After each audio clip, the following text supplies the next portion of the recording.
Georgia, Arkansas, and Kentucky are holding primaries on Tuesday, and Texas is having primary runoff elections. Voters in Minnesota will have to wait until August to pick their nominees for governor and for Congress. But Republican and Democratic Party activists will gather the first weekend in June to endorse candidates for statewide office. Richard Painter is a law professor at the University of Minnesota and was chief ethics lawyer in George W. Bush's White House. Now he's running for U.S. Senate in Minnesota as a Democrat. Welcome, Richard. Thank you.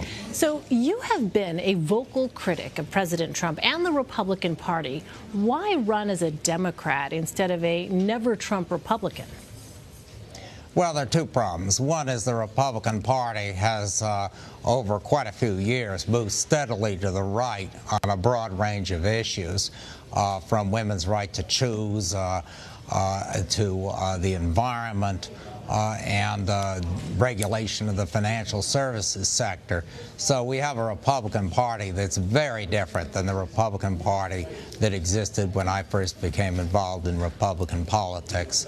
I lived with the Republican Party for a long time, but it's just getting worse and worse with respect to the policy perspective. Second problem, of course, is Donald Trump and his abuse of power in office, his violation of the Constitution, his rhetoric, which really borders on fascist, his rhetoric about the press and his attack on Muslims and immigrants. And this is unprecedented, even in the most conservative circles of the Republican Party. And yet the Republican Party insists that anyone running for national office, for the United States House or Senate, be loyal to Donald Trump. And I won't be loyal to Donald Trump. I believe that he and Mike Pence really ought to be removed from office. So the Democratic Party is the path forward at the moment. I hope we can go back to a country where we have two political parties that actually work and want to participate in a democracy. But that's not where we are right now, and it's quite tragic for the Republican Party. But I've said goodbye. Would you have run for political office if Donald Trump wasn't in the White House? Well, I don't know.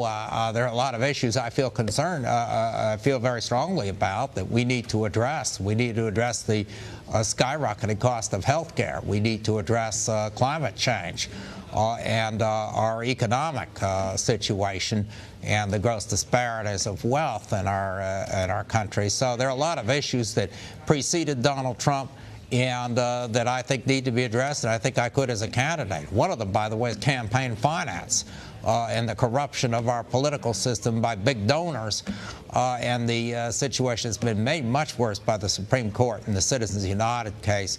So there's a role for someone like myself in politics in the United States Senate, whether or not we have a president like Donald Trump. But I have to say there's an additional challenge here with Trump. And we need to convene hearings of the Senate Judiciary Committee, the House Judiciary Committee, and decide what to do with him, because he does not want to play by the rules. I want to ask you more about that in just a moment. But as you know, Hillary Clinton won Minnesota by only 1.5 points in 2016. And there is not consensus among Democrats about how much the president should factor into their campaigns. Now, you've obviously taken an outspoken stance. Do you think that's the right strategy for Democratic candidates nationwide?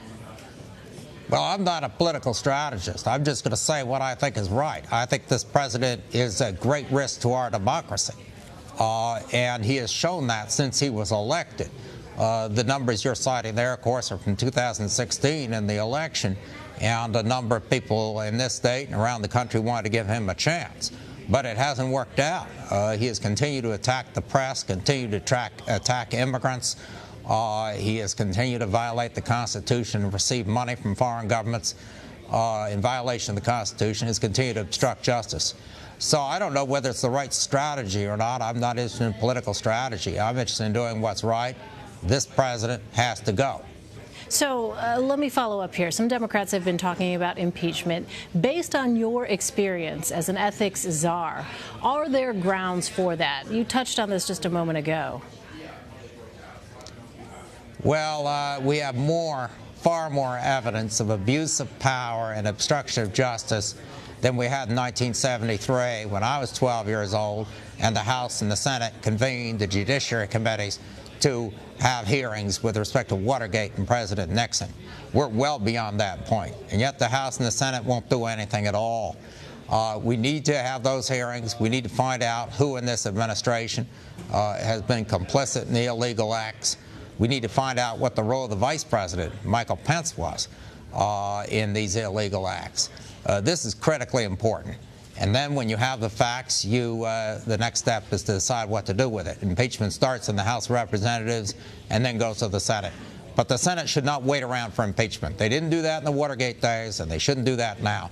In the Watergate hearings, the Senate convened a hearing, and they got going at the same time as the House, and that's exactly what we should do here. So I just want to make sure I understand here. Are you saying right now there is clear evidence of impeachable offenses by this president? It looks like very strong evidence to me that he is receiving money of profits and benefits from foreign governments in violation of the Emoluments Clause of the Constitution, that he's threatening the freedom of the press in violation of the First Amendment and taking some specific actions to intimidate the press in violation of the First Amendment, that he has threatened to impose a ban on Muslims immigrating into this country, that he has in fact done so in his travel ban, and taken other steps to discriminate against a religious minority in violation of the First Amendment. And he appears, the evidence is quite clear that he has obstructed justice in the Russia investigation by firing James Comey, threatening to fire Robert Mueller. That's a lot of evidence. We need to have a hearing in the House and the Senate to find out who in the White House was complicit in this and find out what happened. But on its surface, I got to say that is evidence of impeachable crimes. Let me ask you about your specific race. You are running against Tina Smith, who was appointed to Senator Al Franken's seat after he resigned over allegations of sexual misconduct. Are you satisfied with what Democrats in Congress have been doing since Donald Trump took office? Well, different Democrats have been doing different things. I don't think that the Democrats have been as assertive as they could be about the continued abuses of power and constitutional violations by Donald Trump. Now, that being said, a number of Democrats have taken some very significant steps, including Senator Blumenthal of Connecticut and others filing a lawsuit in federal court with respect to the foreign government payments received by the president in violation of the Constitution. So it's not that the Democrats aren't doing anything. They are, and they're in the minority, and that's a difficult situation. But I think going after President Trump's abuse of power and violations of the Constitution needs to be a #1 priority. A number of Democrats have taken some, unfortunately, taken some bait from Donald Trump with respect to, for example, the trade war and the steel tariffs. And I know these steel tariffs were popular with some unions and others, and that was really just a political ploy by Donald Trump to win an election in Pennsylvania, a congressional election. I think a number of Democrats are a little bit too eager to, when they agree with the president or think they may agree with the president on what the president says he'll do, to take the bait and give him some support that he doesn't deserve, because really the only person he's looking after is himself. Well, let's talk about another issue here. You've come out in support of single-payer health care. Is that the first thing you'd want to work on if you're elected senator? Well, Senator Bernie Sanders has a bill already on single-payer health care. What I can add to the conversation is why single-payer health care should be supported by small business owners and entrepreneurs, why it's good for capitalism. Because what we have right now is a situation where your health care is tied to your job. So if you want to leave your job at a company or in the government, start your own business, be an entrepreneur, you can't do that without losing your health care.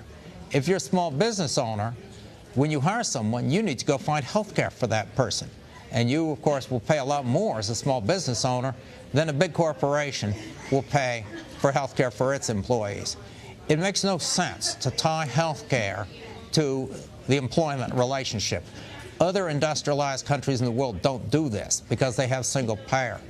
If we go with a single payer system, we are going to free up a lot of people to pursue the career they want to pursue, where they can create the most value for our economy, start new businesses, grow those businesses, hire people without worrying about health insurance. So I think that single-payer health care, far from being a socialist idea or anything like that, as it's been characterized by some people, is actually a critical component of a successful entrepreneurial capitalist economy.